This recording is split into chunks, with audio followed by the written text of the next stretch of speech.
everybody. Happy Thursday. I hope you're outside enjoying this beautiful weather we're having. And we are on day 4 of Ghost Town at Sundown. We are starting chapter 7 today. And we get to find out what Jack and Annie are going to do now that they help save the horses. And we are on chapter 7, Ghost Story. Jack bounced in the saddle. He felt the cool night wind against his face. He couldn't tell where they were going, but he trusted Dusty to follow the others. Finally Dusty caught up with the herd and they began to slow down. Jack snapped his reins. Dusty came up beside Slim and Annie.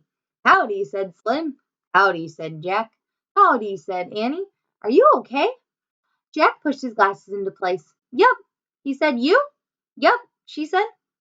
"That was good riding, Shorty," said Slim. "Thanks," said Jack, smiling. He even liked being called Shorty. "Now, where are we headed, boss?" Jack asked Slim. "Blue Canyon," said Slim. "Okay with you?" "Yup," said Jack. "This way," said Slim.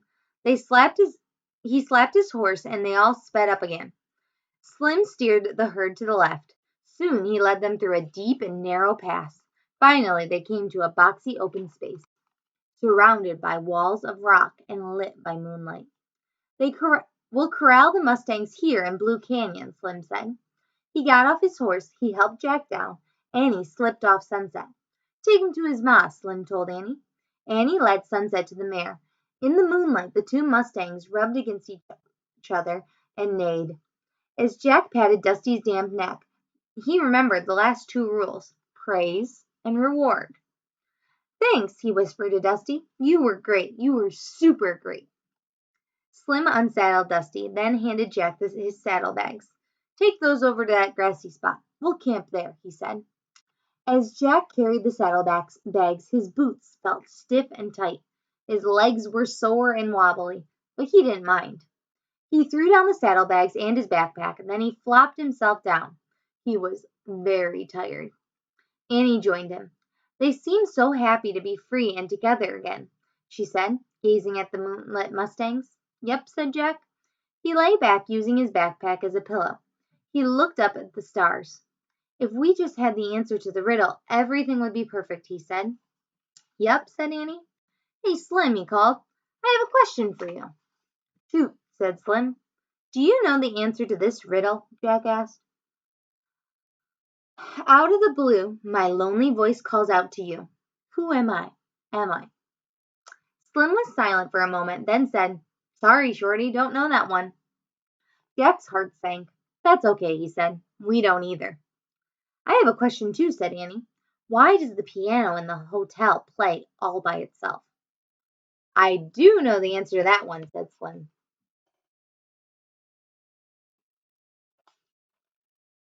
"What is it?" said Annie. "It's Lonesome Luke," said Slim. "He is a ghost of a cowboy who wanders the prairie." Jack sat up straight. "I saw him! I saw him!" he said.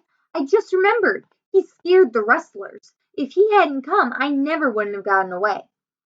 "Oh, yeah?" Slim chuckled. "Well, lucky for us, Lonesome Luke sometimes likes to help folks out." Slim threw his saddle down next to Jack and Annie and sat against it.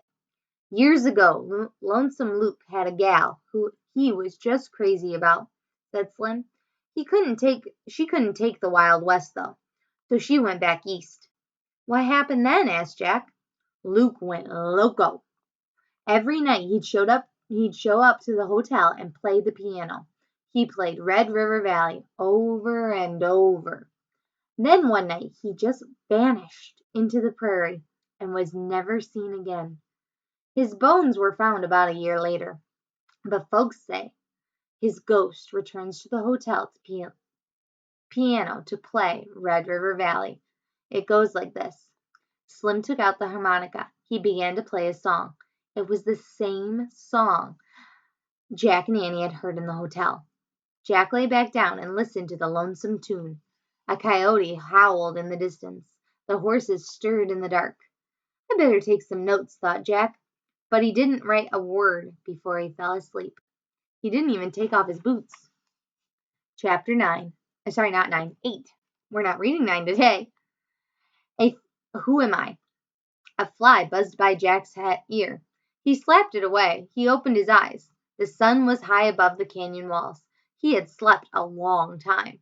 Slim and Annie were sitting by a fire, drinking from tin cups. Coffee? Biscuit? Annie asked Jack. Where did you get them? Said Jack. A cowboy always carries biscuits and a canteen of coffee, said Slim.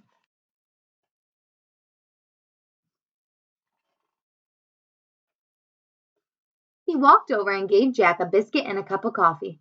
It's hard as rock, Slim said, and bitter as muddy river water, but a cowboy takes what he can get. Jack took a bite and a sip. The biscuit was very hard, and the coffee was very bitter. But that was okay with Jack, since cowboys didn't mind. He didn't mind either. I'll saddle up Dusty, Slim said, and take you back to town to catch your stage. Then what will you do? Said Annie. Head south with my herd, said Slim.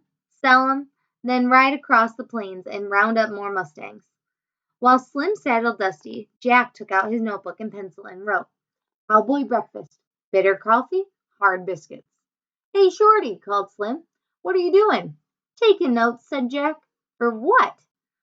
He likes writing things down, said Annie. Oh, yeah, said Slim. Me too. In fact, I first came out west to write a book.